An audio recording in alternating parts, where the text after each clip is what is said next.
اعوذ باللہ السمیع العلیم من الشیطان اللعین الرجیم بسم اللہ الرحمن الرحیم انا انزلناہ فی لیلۃ مبارکہ انا کنا منذرین فیہا یفرق کل امر حکیم صدق اللہ مولانا العظیم وصدق رسولہ النبی الکریم۔ نہایت ہی واجب الاحترام جملہ بزرگوں، دوستوں، عزیز ساتھیوں، ماہ شعبان المعظم کی یہ پرخیر ساعتیں اور ماہ شعبان المعظم کو رسول کائنات نے اپنا مہینہ قرار دیا ہے، تو ظاہر ہے اس اعتبار سے سال کے 12 مہینوں میں اس مہینے کو دوسرے مہینوں پر فضیلت حاصل ہے۔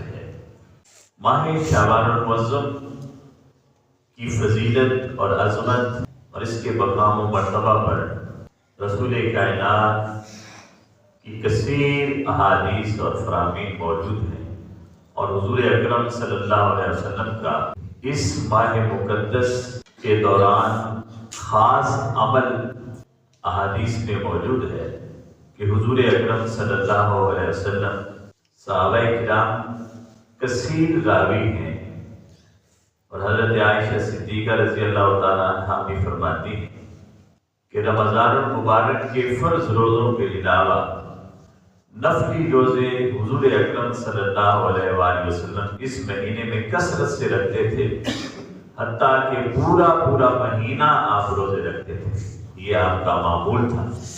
اور اس ماہ مقدس کی درمیانی شب 15 شعبان المعظم،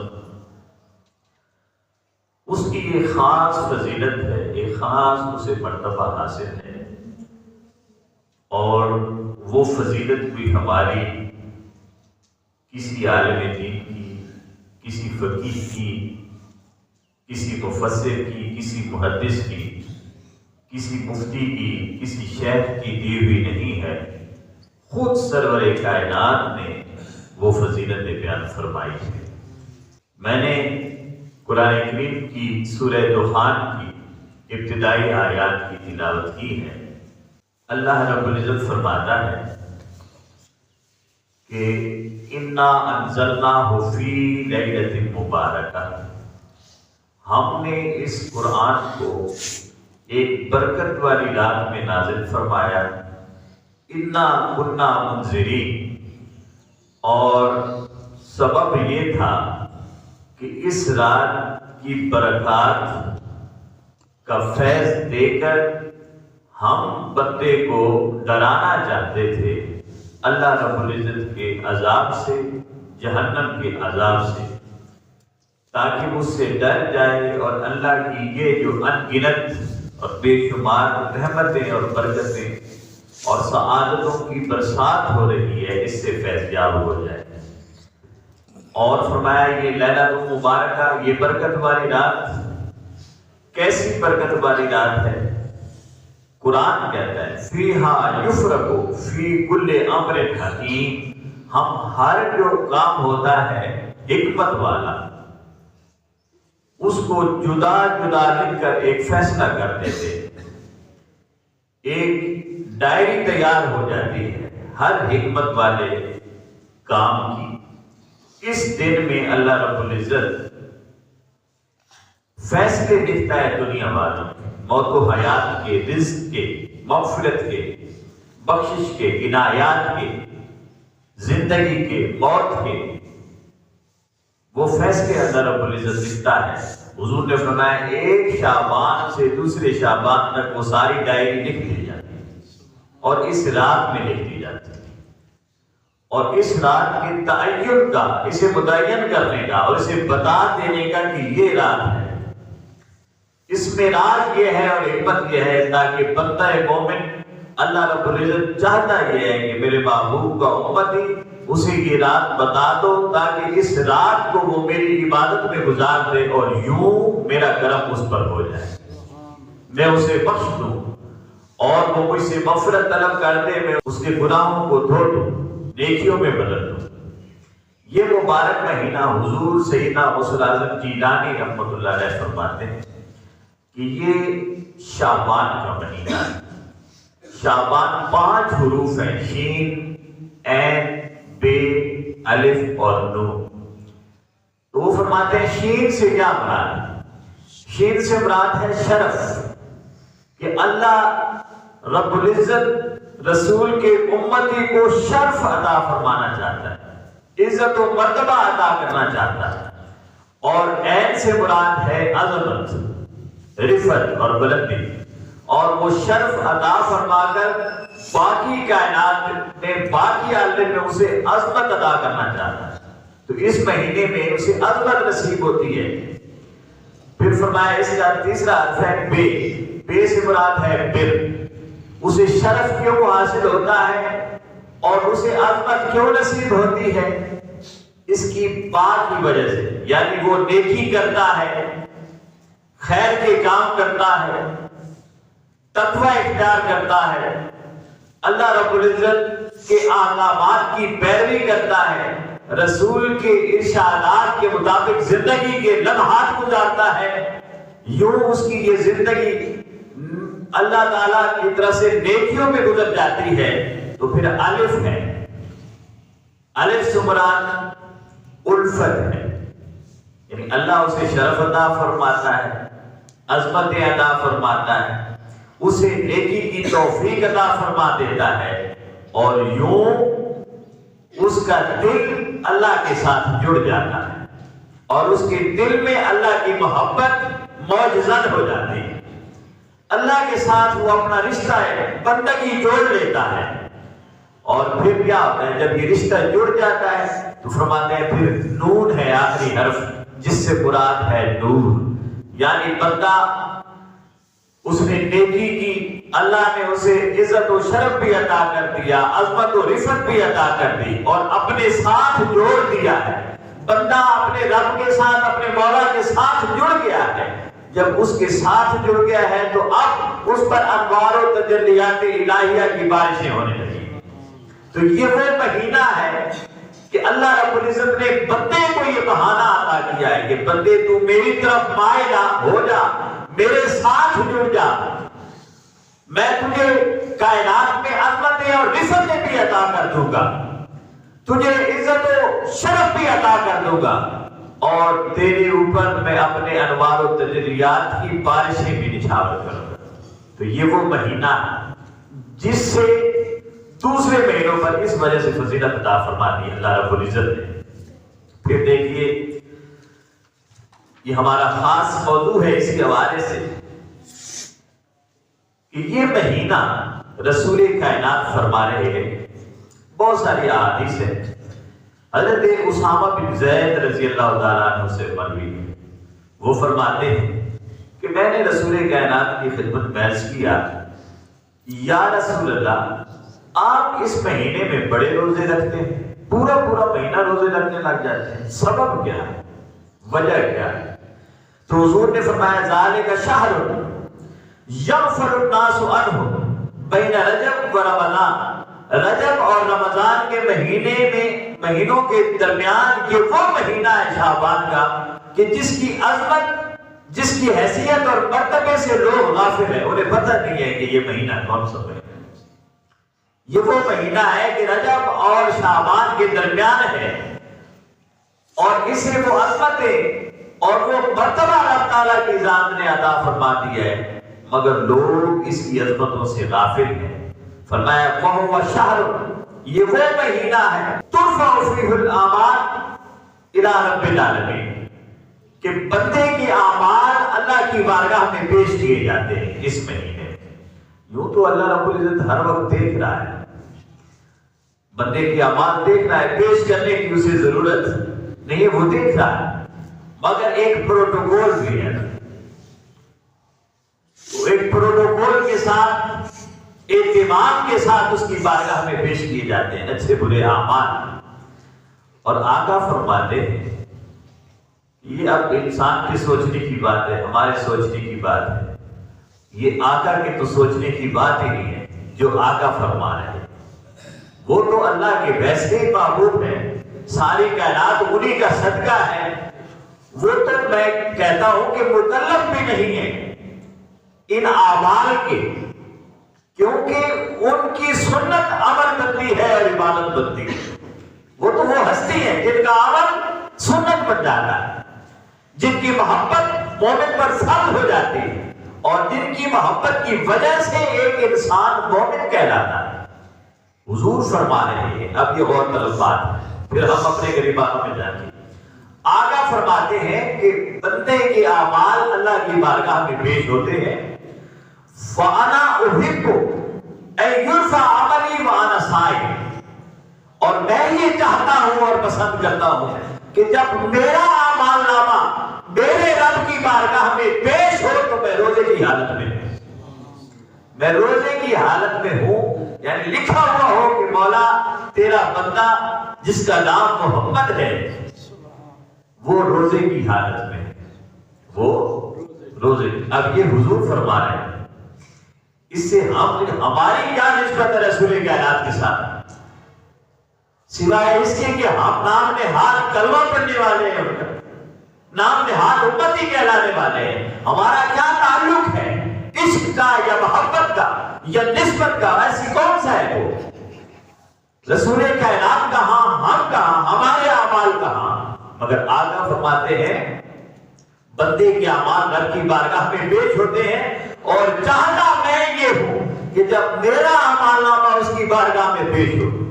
یہ وہ ذات کہہ رہی ہے کہ اللہ فرماتا ہے قَدْ نَرَىٰ تَقَلُّبَ وَجْهِكَ فِي السَّمَاءِ، محبوب تو جب چہرہ آسمان کی طرف کرتا ہے نا تو ہم تیرے چہرے کو دیکھنے لگتے۔ یہ وہ ذات ہے، وہ ہم نہیں ہے، وہ ذات ہے جس کے چہرے کا مشتاق خود رب کی ذات رہتی ہے۔ اور اللہ رب العزت نے تو اس سے بھی آگے کی بات کر دی قرآن میں، فرمایا فَإِنَّكَ بِأَعْيُنِنَا، محبوب تو ہر وقت ہماری نگاہوں میں رہتا ہے، تو ہر وقت ہماری نگاہوں میں رہتا ہے۔ اب دیکھیں وہ ذات جو ہر وقت اس کی نگاہوں میں رہتی ہے، وہ ذات یہ کہہ رہی ہے کہ میں یہ چاہتا ہوں کہ اس رب کی بارگاہ میں جب میرے اعمال پیش ہو تو میں روزہ دار ہوں، میں روزے کی حالت میں۔ تو کچھ تو ہمیں بھی پھر یہاں سوچنا چاہیے نا کہ وہ ذات جس پہ رب کہتا ہے، ہم پہ بھی اسی کی نگاہ ہے کہ نہیں ہے؟ لیکن کبھی اس نے کہا ہے کہ آپ میری نگاہ میں ہیں؟ کسی کو کہا ہو؟ کوئی بڑے سے بڑا ہو، ہے اسی کی نگاہ میں، مگر رب تعالیٰ نے نامینیٹ کبھی نہیں کیا کہ تو میری نگاہ میں ہے۔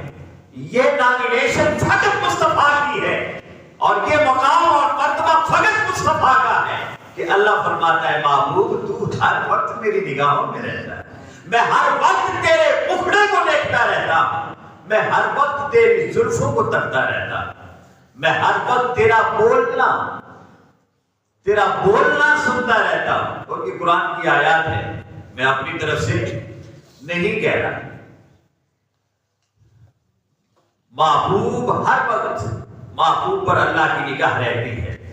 پھر فرمایا اللہ رب العزت نے، دیکھیے کہ یہ وہ رات کہ آقا فرماتے ہیں، یہ وہ مہینہ کہ حضور فرماتے ہیں میں اس لیے کثرت سے روزے رکھتا ہوں کہ جب میرا نامہ اعمال اس کی بارگاہ میں جائے تو میں روزے کی حالت میں ہوں۔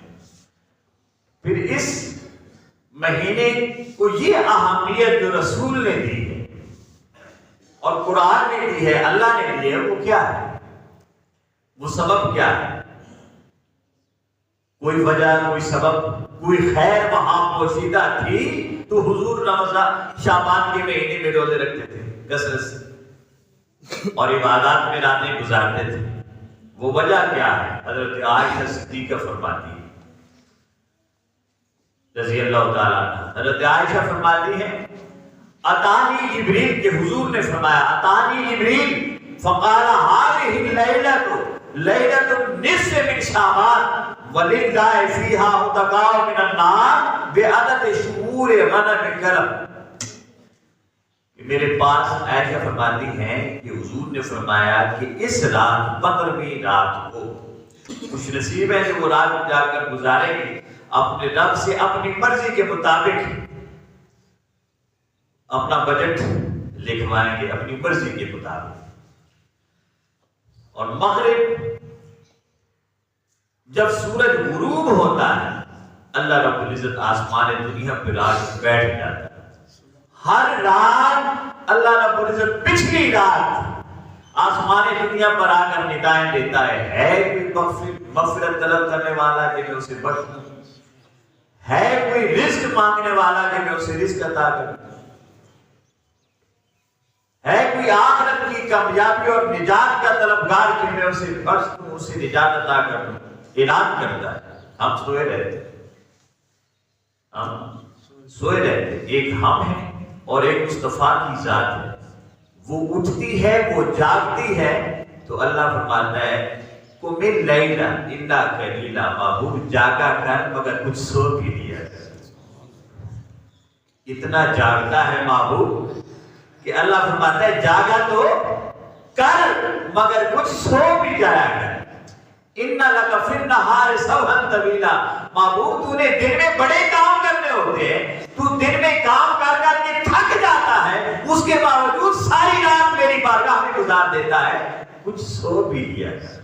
کچھ ایک وہ ذات ہے اور ایک ہم ہے کہ سوئے ہی رہ جاتے ہیں. تو اللہ ہمیں توفیق دے کچھ لمحے تو اس کی بارگاہ میں ہم بھی بیٹھ جائیں. تو آقا فرماتے ہیں اتانی جبریل آتے ہیں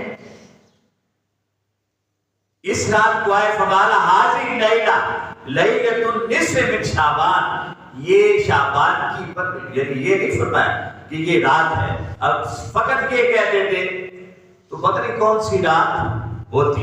حضور نے فرمایا شعبان 15 شعبان کی رات, نصف شعبان کی رات, جب آدھا مہینہ ادھر اور آدھا ادھر ہوتا ہے درمیان کی رات. وَلِلَّهِ فِيهَا عُتَقَاءُ مِنَ النَّارِ, اللہ رب العزت لوگوں کو جہنم کی آگ سے آزاد کرتا ہے. کتنے لوگوں کو فرمایا بعدد شعور غنم کلب, بنو کلب کی بکریوں کے بالوں سے بھی زیادہ اس رات اللہ رب العزت گناہگاروں کو جہنم سے آزاد کرتا ہے. اور بکریاں کتنی تھی, بکریاں کتنی تھی, سب سے زیادہ بکریاں ان کی تھی.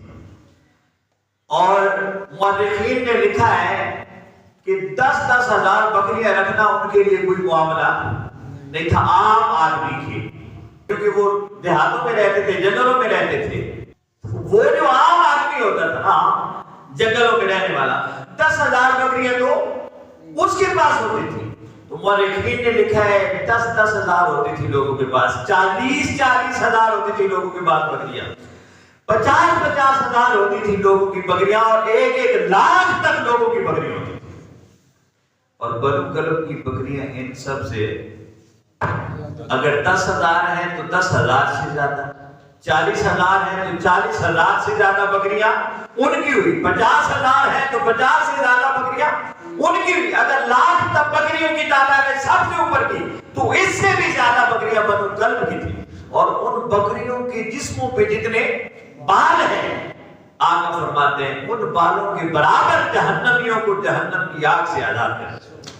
یہ وہ رات ہے, یہ وہ رات ہے جو اس مہینے کو اللہ رب العزت نے عطا فرمائی. اور پھر ساتھ فرمان دیا کہ فیہا یفرق من کل امر حکیم, یہ وہ رات ہے میں اتنے لوگوں کو آزاد کرتا ہوں, اتنی بنو کلب کی بکریاں نہیں اور بکریوں کے بال نہیں, جتنے میں اپنے محبوب کی امت کے گناہگار لوگوں کو آزاد کرتا ہوں.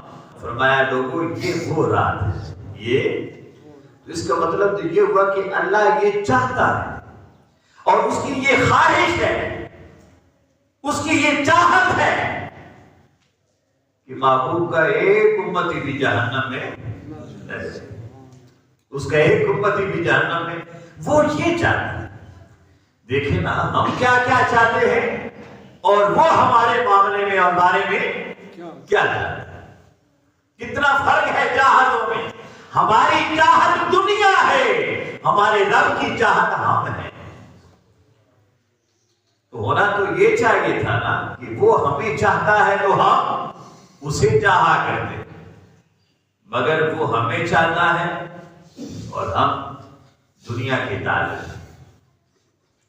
وہ ہماری تلاش میں نکلتا ہے، ڈھونڈتے ڈھونڈتے آسمان دنیا پر آ جاتا ہے، کہتا ہے اوپر کے فاصلے تو دور تھے، لے بندے اب میں تیرے اور نزدیک آ گیا ہوں، اور میں اعلان کر رہا ہوں کہ اتنے بندوں کو میں نے آزاد کرنا ہے جنت سے، تو بھی ان میں شامل ہو جا، تو بھی ان میں شامل ہو جا۔ یہ اللہ رب العزت کا کرم ہے۔ اس رات کو میرے آقا نے فرمایا یہ مبارک رات ہے، برکت والی۔ پھر آقا فرماتے ہیں یہ لیلۃ البراءت ہے، آزادی کی رات ہے، جہنم سے آزادی کی رات ہے۔ پھر آقا فرماتے ہیں یہ لیلۃ الصق ہے، یہ بجٹ کی رات ہے، دستاویزات کی رات ہے۔ اس رات بندے کا بجٹ لکھ دیا جاتا ہے، پوری دستاویز تیار کر دی جاتی ہے کہ اس بندے، وہ بندہ اس وقت بیٹھ کر خود اپنا مقدر جو لکھوانا چاہے اللہ اس کی مرضی کے مطابق لکھ دیتا ہے۔ پھر فرمایا کہ لیلۃ الرحمت ہے، یہ اللہ کی رحمت کی رات ہے، اور رحمت خاص کا نزول اس رات میں اللہ رب العزت بندے پر فرماتا ہے۔ کثیر لوگوں نے پھر یہ لکھا کہ یہ رات تعین کر دی گئی ہے، اس رات میں اللہ رب العزت بندے کے جملہ اعمال اللہ رب العزت اس کے نامہ اعمال میں لکھ دیتا ہے اگلے سال تک کے لیے۔ اور وہ کیسے لکھتا ہے؟ حضور فرماتے، رسول کائنات فرماتے کہ یہ وہ رات ہے قال فی لیلۃ النصف من شعبان یبرم فیہ امر السنۃ وتنسخ الاحجار من الاموات ویکتب الحاج فلا یزاد فیہم احد ولا ینقص منہم احد۔ یہ وہ رات ہے کہ اس رات کو پورے سال کی تحریر لکھ دی جاتی ہے، پورے سال کا اس نے کیا کرنا ہے اور کیا ہونا ہے اس کے ساتھ۔ اور آقا نے تو یہاں تک فرما دیا کہ بندہ نکاح کرتا ہے یعنی خوشیوں میں پھرتا ہوتا ہے، شادیاں رچا رہا ہوتا ہے، خوشی کے میلے ہوتے ہیں بندے کے، مگر اسے خبر نہیں ہوتی کہ اس سال میں اس کی موت آنے والی ہے۔ پھر آگے فرماتے ہیں بندہ حج کرتا پھرتا ہوتا ہے، حج کرتا پھرتا ہوتا ہے اور خوش ہوتا ہے، طواف کعبہ کر کے خوش ہو رہا ہے، سعی صفا و مروہ کر کے روحانی کیف اسے مل رہا ہے، وہ یہ خوشیاں لوٹنے میں ہے، مگر اسے خبر نہیں کہ یہ سال اس کا آخری سال۔ پھر یہ رات 15 شعبان کی 5 خصوصیات ہے اس میں۔ پہلی خاصیت کیا ہے؟ الاول، پہلی یہ تفرق کل امر حکیم فیہا، قال اللہ تعالی فیہا یفرق کل امر حکیم۔ پہلی خاصیت یہ ہے کہ اس میں ہر حکمت والا کام لکھ دیا جاتا ہے، جیسے کہ اللہ نے فرمایا کہ میں اس رات میں ہم ہر حکمت والا کام لکھ دیتے ہیں اس رات کو۔ دوسری خاصیت کیا ہے؟ اس کا فیصلہ ہو جاتا ہے، لکھ دیا یعنی فیصلہ کر کے مہر لگا دی کہ یہ ہونا ہے۔ دوسری خاصیت کیا ہے؟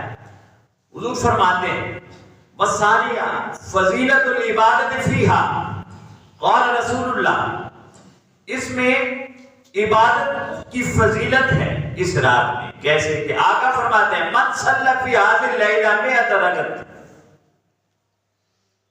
جو اس رات کو 100 رکعتیں پڑھتا ہے، جو اس رات کو، اب یہ وہ حدیث میں سنا رہا ہوں، آپ اکثر مختلف راتوں کے عبادات اور نوافل سنتے رہتے ہیں، ان میں سے کم ہی وہ ہوتی ہیں جو فرض ہوں یا واجب ہوں یا سنت ہوں یا مستحب ہوں۔ یہ وہ چیز ہے جو میں سنت بتا رہا ہوں، آقا کا عمل بتا رہا ہوں، یہ خاص کہ آقا فرماتے ہیں 100 رکعتیں اگر کوئی پڑھتا ہے تو ارسل اللہ علیہ 100 ملک، 100 فرشتے اللہ رب العزت اس پر نازل فرماتا ہے۔ کتنے فرشتے؟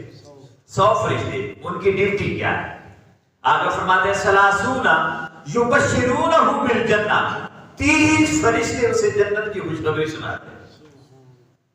اس رات کو 100 رکعت پڑھنے والی، یہ خاصیت ہے اس رات کی کہ 100 رکعت پڑھنے والے پر 100 فرشتے رب نازل فرماتا ہے۔ آگاہ فرما رہے ہیں۔ رب نازل فرماتا ہے اور 30 فرشتے اس کے لیے جنت کی دعا کرتے ہیں اور اسے خوشخبری سناتے ہیں جنت کی، اور وَثَلَاثُونَ يُؤْمِنُونَهُ مِنْ عَذَابِ النَّارِ، اور 30 فرشتے اسے عذاب جہنم سے محفوظ رکھتے ہیں، اور وَثَلَاثُونَ يَدْفَعُونَ عَنْهُ آفَاتِ الدُّنْيَا، 30 فرشتے اللہ اس پر مقرر کر دیتا ہے پورے سال کے لیے، جو اسے دنیا کی مصائب اور مشکلات اور آفات اور پریشانیوں سے محفوظ رکھتے ہیں، اس کا دفاع کرتے ہیں، اس کے سیکورٹی گارڈ ہوتے ہیں، اس کے سیکورٹی گارڈ ہوتے ہیں۔ 2 تو یہاں ہوتے ہیں نا، اور 10 ویسے بھی ہمارے سیکورٹی گارڈ ہیں جو ہر وقت ہمارے ساتھ ہوتے ہیں، آپ نے نہیں سنے ہوں گے۔ 2 تو یہاں ہوتے ہیں جو ڈیوٹی دیتے ہیں، 10 فرشتے اور بھی ہیں جو ہمارے سیکورٹی گارڈ ہیں، ادھر ارد گرد چلتے ہیں، جو ہمارا دفاع کرتے ہیں۔ یہ بندہ مومن کی شان ہے، یہ بندہ مومن کی شان ہے، اور حدیث میں ہے جب یہ بندہ مر جاتا ہے، فوت ہو جاتا ہے، تو یہ 10 کے 10 پھر اس کی قبر پر کھڑے ہو کر قیامت تک اس کی بخشش کی دعا کرتے رہتے ہیں۔ یہ ہماری شان ہے، کاش ہم سمجھ سکتے اپنے آپ کو، کاش ہم اپنے آپ کو پہچان سکتے۔ تو آقا فرماتے ہیں کہ 30 فرشتے اسے دنیاوی آفات اور مشکلات اور پریشانیوں سے اس کا دفاع کرتے رہتے ہیں۔ پھر فرمایا وَعَشَرَةٌ يَدْفَعُونَ عَنْهُ مَكَائِدَ الشَّيْطَانِ، اور 10 فرشتے ایسے ہیں جو اسے شیطانی چالوں سے بچاتے رہتے ہیں۔ شیطانی، یہ اس رات کی انفرادیت ہے، میں جلدی سے پڑھ لیتا ہوں۔ پھر فرمایا تیسری خاصیت یہ 100 نفل تھے، 30 نفل 100 نفلوں کے بدلے میں 100 فرشتے نازل ہوتے ہیں، 30 فرشتے ان میں سے اس کو جنت کی خوشخبری دیتے ہیں، 30 فرشتے اسے جہنم کی آگ سے محفوظ رکھتے ہیں، 30 فرشتے اس بندے کو اگلے پورے سال تک دنیاوی آفات سے محفوظ رکھتے ہیں، اور 10 فرشتے اسے شیطانی چالوں سے محفوظ رکھتے ہیں۔ تیسری خاصیت ہے کثرت سے رحمت الہی کا نزول ہوتا ہے۔ الخصلۃ الثالثہ نزول الرحمہ، اللہ کی رحمت خاص نازل ہوتی ہے۔ حضور اکرم نے فرمایا، یہ حضور کا فرمان، حضور نے فرمایا ان اللہ یرحم امتی فی ہذہ اللیلہ بعدت شعر اغنام بنی کلب، بنو کلب کی بکریوں کے بالوں کی تعداد میں میری امت کے گناہگاروں کو اللہ جہنم کی آگ سے آزاد کر دیتا۔ یہ تیسری خاصیت تھی، اور پھر ہے چوتھی خاصیت والخصلۃ الرابعہ، گناہوں کی بخشش اور معافی کا حصول ہے، حصول المغفرہ۔ قال، اللہ فرماتا ہے ان اللہ تعالی یغفر لجمیع المسلمین، حضور فرماتے ہیں اللہ تمام مسلمانوں کو معاف فرما دیتا ہے، تمام بولیے مسلمانوں کو معاف فرماتا ہے۔ اب غور طلب بات ہے، یہ بات سمجھنے والی، مگر کن کن کو معاف نہیں فرماتا؟ فرمایا لجمیع المسلمین یغفر، لجمیع المسلمین، سارے مسلمانوں کو معاف کرتا ہے، جمیع سب کو معاف کرتا ہے۔ وہ جو ہم کہہ رہے ہیں کہ اللہ کی رحمت یہ چاہتی ہے کہ ہم میں سے ایک بھی جہنم میں نہ جائے، سب کو معاف کرتا ہے، مگر جو اکڑ جائے وہاں کہ میں نے معاف ہونا ہی نہیں ہے، وہ کون کون سے بد نصیب لوگ ہیں؟ فرمایا الا لکاہن، جادوگر کو معاف نہیں کرتا، اور مشاہد، کینہ پرور اور بغض رکھنے والے کو اللہ معاف نہیں کرتا، اور مدمن خمر، اور شرابی کو اللہ معاف نہیں کرتا۔ اب یہ پھر غور طلب ہے اس میں جملہ، اور عاقل للوالدین، اپنے والدین کے نافرمان کو بھی اللہ معاف نہیں کرتا، اور مصر علی الزنا، اور زنا کرنے والے کو بھی اللہ معاف۔ یہ کتنے بندے ہو گئے جی؟ 5 ہو گئے۔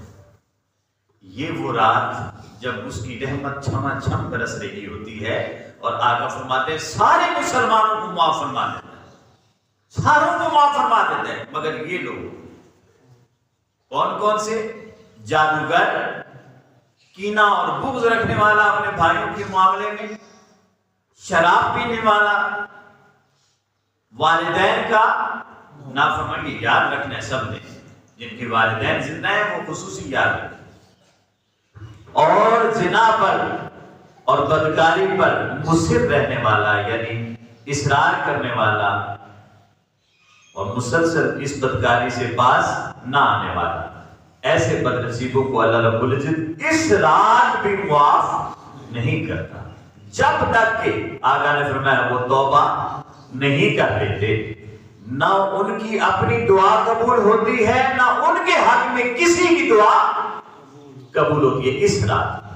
یہ ایسے بدنصیب ہیں، حالانکہ بندہ مومن کی دعا دوسروں کے حق میں آقا فرماتے ہیں یہ وہ دعا ہے جو کبھی رات ہوتی ہی نہیں ہے، مگر یہ وہ بدنصیب ہے کہ اس رات بھی جہاں سب بخشے جا رہے ہیں، یہ 5 طرح کے بدنصیب لوگ اس دن کی رات کو بھی بخشے نہیں جاتے، نہ اپنی دعاؤں سے نہ لوگوں کی دعاؤں سے، تب تک نہیں بخشے جاتے جب تک وہ اللہ سے معافی نہیں مانگ لیتے اور توبہ نہیں کر لیتے۔ اور 5ویں خاصیت، یہ آخری خاصیت اور اس کے بعد ختم کرتے ہیں، فرمایا اس رات رسول کی شفاعت عطا ہوتی ہے۔ والخصلۃ الخامسہ، 5ویں خاصیت کیا ہے؟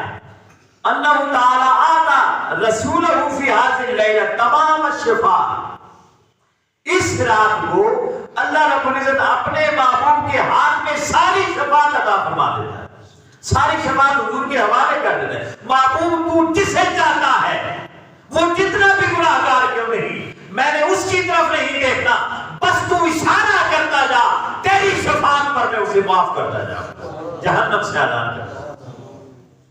اتنا بڑا کرم، اتنی بڑی عطا، اتنا بڑا لطف اللہ رب العزت کی ذات کا کہ محبوب سے کہا شفاعت تیرے پاس، اور محبوب تو ہے ہی شفاعت کے لیے، اور جب یہ اختیار دے دے اللہ رب العزت خود، اور آقا فرماتا ہے مجھے دے دیتا ہے، اب بھی اس کا مطلب ہے محبوب آج بھی اگر کوئی بندہ رات کو اللہ سے بخشش کی دعا طلب کر لے اور سچی توبہ کر لے تو آج بھی محبوب اس کی شفاعت کرتے ہیں اور قیامت تک کرتے رہیں گے۔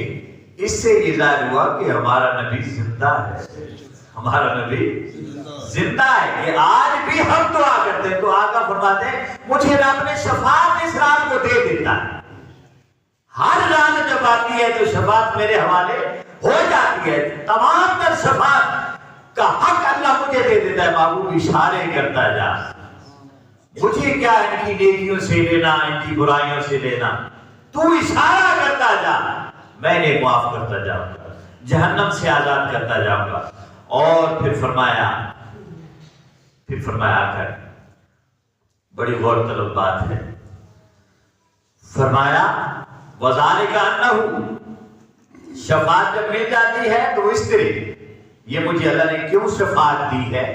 فرمایا اس طرح دی ہے، سال لیلۃ ثالث عشر من شعبان فی امتہ، کہ میں نے 13ویں شعبان کو اپنی امت کی حق میں شفاعت مانگی اور سوال کیا اللہ سے۔ کون سی رات کو؟ 13ویں شعبان کو۔ تو فَأُعْطِيَ الثُّلُث، اللہ نے میری امت کا 3را حصہ جو تھا وہ امت کو معاف فرما دی، بخش دی۔ پھر فرمایا کہ ثُمَّ سَأَلَ لَيْلَةَ الرَّابِعِ عَشْرِ، پھر جب 14ویں شعبان کی رات آئی تو پھر میں نے سوال کیا، فَأُعْطِيَ الثُّلُثَيْنِ، تو اللہ نے 2/3 امت کو بخش دیا، 2/3 امت کو بخش دیا۔ پھر فرمایا ثُمَّ سَأَلَ لَيْلَةَ الْخَامِسِ عَشْرِ، پھر جب 15ویں شعبان کی رات آئی، فَأُعْطِيَ الْجَمِيعَ، تو آقا فرماتے ہیں اس نے پھر میں نے امت کی بخشش کا سوال کیا تو اللہ رب العزت نے فرمایا لے محبوب تیری ساری امت کو بخش دیا، تیری ساری امت کو بخش دیا۔ تو امت، تمام امت کی شفاعت، ہم تو اب گناہ کر رہے ہیں، اللہ کے محبوب نے پہلے سے شفاعت کر دی، تو پھر ہمیں شکر ادا کرنا چاہیے یا اور اکڑ جانا چاہیے کہ ٹھیک ہے جی بخشو اتا جسے یہ کمپر سے کرے لیں؟ تو اب حیا ہمیں ہونی چاہیے کہ اتنے کریم ہستیوں کے ہم ان سے وابستہ ہیں کہ ایک کہتا ہے بخشوا دے، دوسرا کہتا ہے میری ساری امت بخش دے، اور تیسرا کہتا ہے بس بخش دے چھوڑا میں ہوں جو اوپر جی کرنے والا۔ تو یہ شرم و حیا ہم میں اب ہمارے اندر ہونا چاہیے۔ اب اللہ کے محبوب فرماتے ہیں، اللہ کے محبوب کہ ساری امت کو بخش دیتا ہے اللہ، الا من شرد علی اللہ شراط البعیر، مگر جو اللہ سے ایسے دور بھاگے جیسے مالک سے اونٹ ڈر کر دور بھاگتا ہے۔ یہ آپ جنہوں نے اونٹ رکھے ہوئے ہیں انہیں سمجھ ہوگی کہ اگر مالک وہ اس سے سختی کرتا ہے اور اونٹ ڈر جائے تو پھر مالک کے ہتھے اتنی جلدی نہیں آتا۔ تو آقا وہ اس دور کی مثال دیتے ہوئے کہتے ہیں کہ جس سے ڈرا ہوا اونٹ مالک سے دور بھاگتا ہے، اگر بندہ اپنے رب سے اس طرح دور بھاگ جائے اور کسی طریقے سے بھی اس کے نزدیک نہ آئے تو اب اللہ نے اسے معاف کیا کرنا ہے؟ اسے چاہیے تھا کہ وہ اس کے پاس آتا۔ تو دوستان عزیز وقار، یہ تھوڑی سی باتیں تھیں جو میں نے نصف شعبان کے حوالے سے آپ سے عرض کی ہیں۔ یہ بڑی عظمتوں والی رات ہے اور یہ بڑی عظمتوں والا مہینہ ہے۔ اس مہینے میں رسول کائنات کی ذات اقدس پر اللہ رب العزت کی طرف سے درود کی آیات نازل ہوئی۔ ان اللہ و ملائکتہ یصلون علی النبی یا ایھا الذین آمنوا صلوا علیہ وسلموا تسلیما۔ تو یہ حکم دے دیا اللہ نے کہ بندو میں بھی اور میرے فرشتے بھی میرے محبوب پر درود و سلام بھیجتے ہیں، تم بھی بھیجا کرو، تم بھی درود و سلام بھیجا کرو۔ تو یہ پورا مہینہ ہے، روزے رکھ سکیں تو ضرور رکھیں، روزے رکھ سکیں تو ضرور رکھیں، تسبیحات کر سکیں ضرور کریں، نفل کر سکتے ہیں ضرور کریں۔ حضور اکرم صلی اللہ علیہ وسلم نے تو اس حد تک فرما دیا کہ ان دنوں میں عبادت کیا کرو اور ایسی عبادت کیا کرو کہ تم عبادت کرتے کرتے تھک جاؤ، عبادت کرتے کرتے تھک جاؤ، مگر اللہ پھر بھی تھکتا نہیں ہے۔ تم مانگتے مانگتے تھک جاؤ، اللہ دیتے دیتے تھکتا نہیں۔ تم مناتے مناتے تھک جاؤ، وہ مانتے مانتے تھکتا نہیں۔ تم لیتے لیتے تھک جاؤ گے، وہ دیتے دیتے تھکتا نہیں ہے۔ تو اللہ رب العزت اس مہینے کی عظمتوں کو، اس کی برکتوں کو، اس کی رفتوں کو، اس کی سعادتوں کو، اس کی خیر کو سمیٹنے کی ہمیں توفیق عطا فرمائے۔ اور یہ جو رات 15 شعبان کی آ رہی ہے، اس رات ہمیں کچھ نہ کچھ اپنی طرف توجہ دے کر اپنی بخشش کا سامان کرنے کی بھی توفیق عطا فرمائے۔ وما علینا الا البلاغ المبین۔